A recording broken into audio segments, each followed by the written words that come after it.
आदिवासी सुरक्षा परिषद हमेशा से ही आदिवासी विचारों को लेकर के कार्य करते रही है और आदिवासी समस्या को लेकर के जनता के बीच में हमेशा गई है। विगत 10 साल पहले 2016 में हम लोगों ने अंतर्जातीय विवाह के बाद महिलाओं को मिलने वाले अधिकार पर हमने सवाल उठाया था और आज ये सवाल पूरे देश के पैमाने में गूंज रहा है।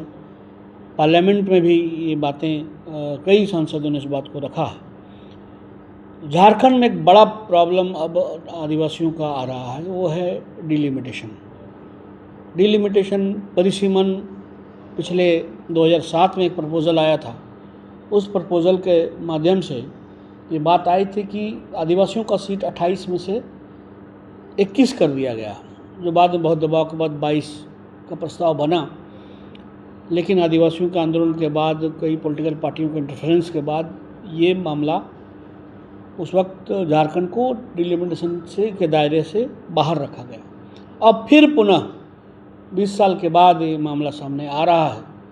अब चूँकि फिर आदिवासियों की संख्या पहले से फिर ज़्यादा घट गई है, अब तो और ज़्यादा सीटें घटने की संभावना बढ़ गई है। यदि अब इस मुद्दे पे काम नहीं किया जाएगा, आदिवासी संगठन या राजनीतिक पार्टी को इस बात पे ध्यान नहीं दिया जाएगा, तो आने वाले दिनों में झारखंड से आदिवासी प्रतिनिधित्व समाप्त हो जाएगा। जल जंगल ज़मीन हो, चाहे यहाँ के मामला हो, सब कुछ ठंडे बस्ते में चला जाएगा। इसलिए आदिवासी सुरक्षा परिषद सिदुकान्हू महा 30 जून की पूर्व संध्या में, यानी 29 जून को झारखंड के तमाम बुद्धिजीवियों को आमंत्रित कर रही है और डिलिमिटेशन के साथ साथ अंतर्जातीय विवाह वाला मामला भी चर्चा में हम लोग रखेंगे। साथ ही साथ आए दिन ज़मीनों का विवाद, आदिवासी ज़मीनों का हस्तांतरण को लेकर के कई बातें सामने आ रही हैं। लड़ाई झगड़ा, मारपीट, गोली चालन हमेशा न्यूज़ में दिखता है।